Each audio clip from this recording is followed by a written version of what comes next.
The Quran says that the disciples were spreading the message of Jesus, and that Allah helped them spread the message of Jesus against disbelievers. And he says that he made the followers of Jesus victorious over the disbelievers, and he says that he will make them victorious. They will remain victorious until the day of judgment. So there's no point in time where the disbelievers will overcome the believers of Jesus and be able to corrupt their message, because Allah promised to preserve them against them, to hold them higher and victorious over the disbelievers. So there's no way they can come in and corrupt the message of the followers. Logic, how you doing? Good, how are you? I'm good. So I just want to ask you a question, like just something off topic before I go through the question in the panel, alright? Something off topic? Before I go to the question in the panel, alright?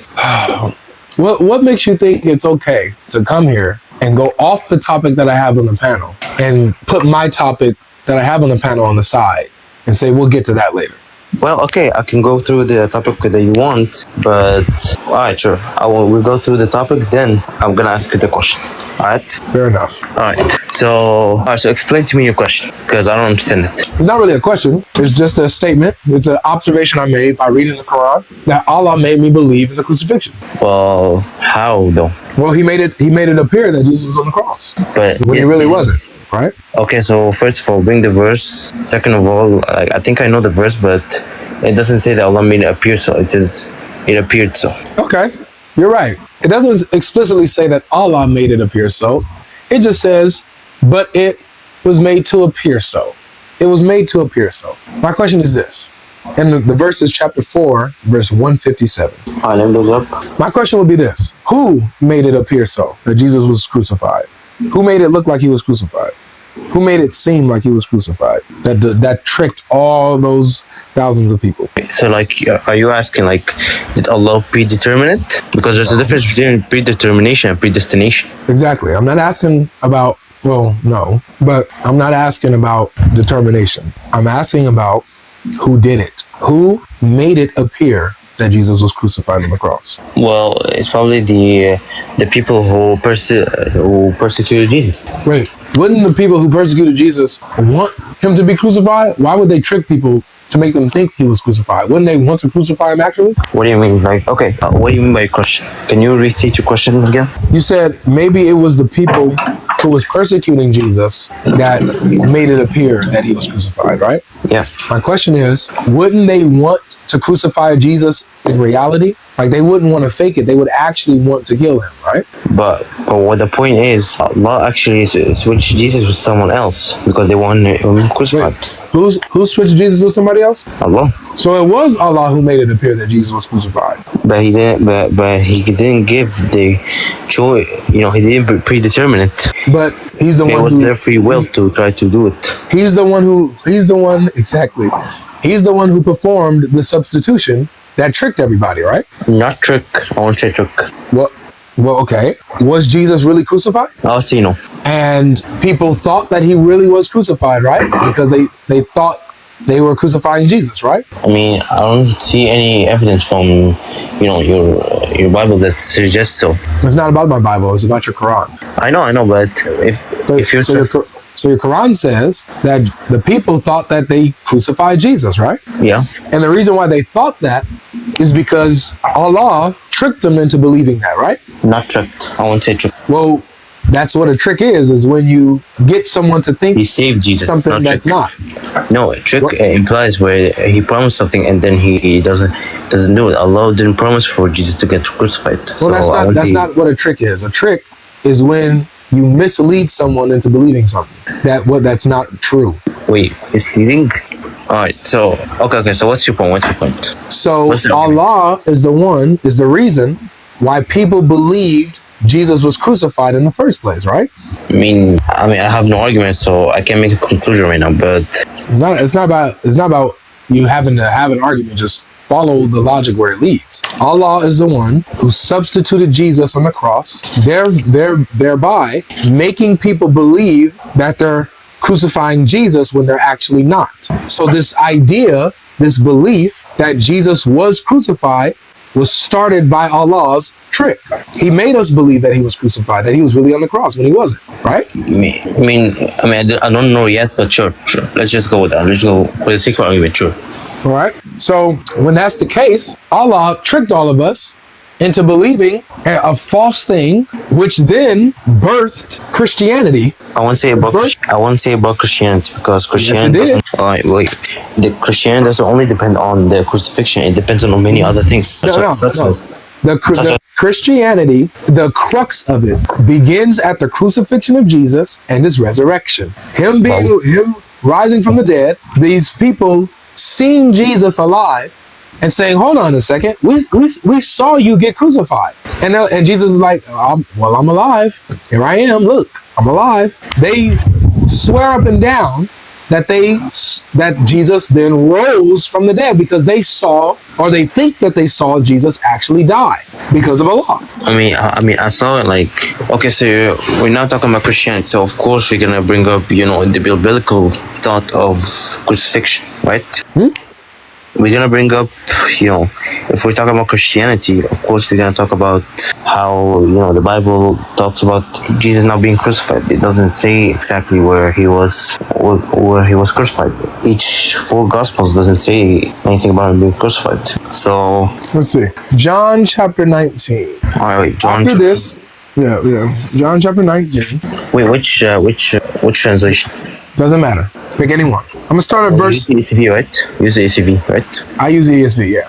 All right, I'm gonna bring up the ESV. John chapter 19, starting at verse 16, it says. Wait, let me bring it up first. All right, let me know when you're ready, man. All right. Okay, I brought it up. All right. Starting at verse 16. So he delivered him over to them to be crucified. So they took Jesus and went out he went out bearing his own cross to the place called the place of a skull, which in Aramaic is called Golgotha. There they crucified him, and with him two others, one on either side, and Jesus between them.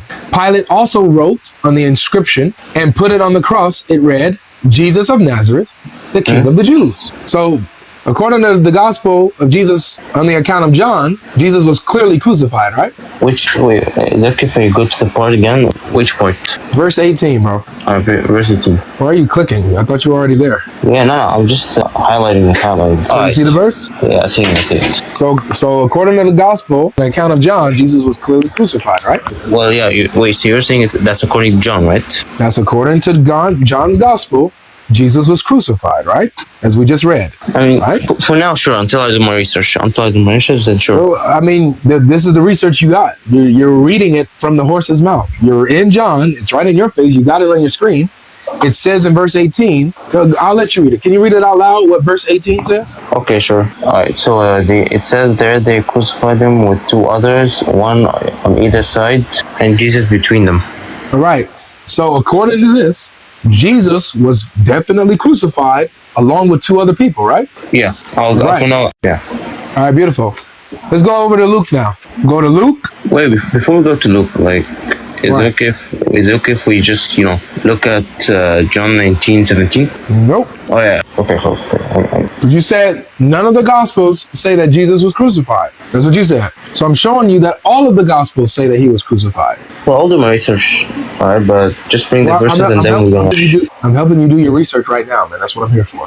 You're doing your research right now. So now I know, but the research doesn't end with you. It ends when I do the conclusion, when I look at... I'm starting you off. I'm just giving you a head start now. So sure, you can. Can you go to Luke 23 now? Okay, Luke 23, sure. All right. So you're going to read verse 33 and 34. Wait, John 23? Luke 23. Oh.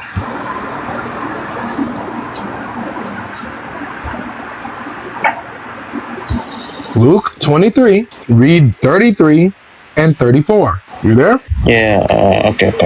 So, I'm not really that knowledgeable on the crucifixion, so for now, I'm gonna do my research. So just, give me a head start, then I'm gonna do my research.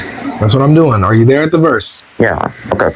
So where in Matthew and the other, does it say? Wait, did you read Luke? Yeah, I read. Okay, I'm gonna read it out loud for the people. Luke 23, verse 33 and 34. And when they came to the place that is called the Skull, there they crucified him, and the criminals, one on his right and one on his left. And Jesus said, Father, forgive them, for they know not what they do. And they cast lots to divide his garments. All right. Now, what's there? Go to Mark chapter 14. I'm sorry. Mark 15, excuse me. Mark 15, verse 22. Okay, so that's okay. Is it okay if we just go through Mark? Then I'm gonna ask you my question. Oh, we're still on this topic. Yeah, until you finish the topic. Yeah. So you have Mark 15. You're gonna read verse 24. Mark 15, verse 24. And they crucified him and divided his garments among them, casting lots for them to decide what each should take. Mark chapter 15, verse 24.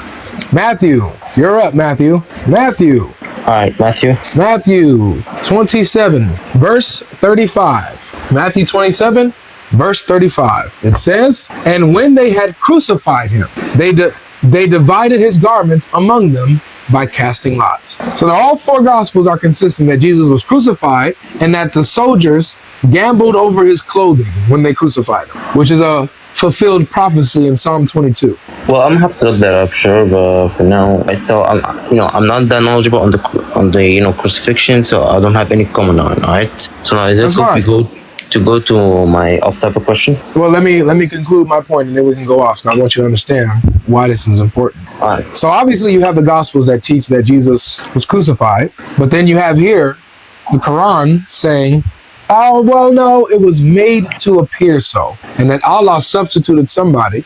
The Quran doesn't say this, but this is y'all's understanding. Allah substituted somebody in the place of Jesus, making everyone think that Jesus was being crucified. So Allah is the one who tricked everyone into believing in the crucifixion of Jesus, thus starting Christianity. Wait, so you're saying that Allah started Christianity? Yes, Allah is the one who started Christianity, Habibi. Bro, Allah doesn't condemn you for that. You know why Allah condemns you in the first place? That's not the only reason why He condemns you. I mean, sure, He tells that it didn't happen, but He doesn't condemn you for that reason only. He condemns you for making Him a divine person, believing in a Trinity, and a lot of other stuff that doesn't make sense. For example, God being a human, that implies contradiction. Well, none of this stuff would have happened if He not tricked us into believing that Jesus died by crucifixion and then rose again on the third day when his disciples saw him alive again, and then started proclaiming him to be Lord of heaven and earth because he rose himself up from the dead. That's what they believe. Not really, because bad people exist. Do you believe that bad people exist? Huh? Bad people exist. So now, do you believe that bad people exist? What does that have to do with what I said? Let me tell you why. Because bad people will corrupt the original message to make it seem as he was this person who. Yeah. You want to know? You want to know how that also is a self-refuting argument? What do you mean? Okay, just make your argument.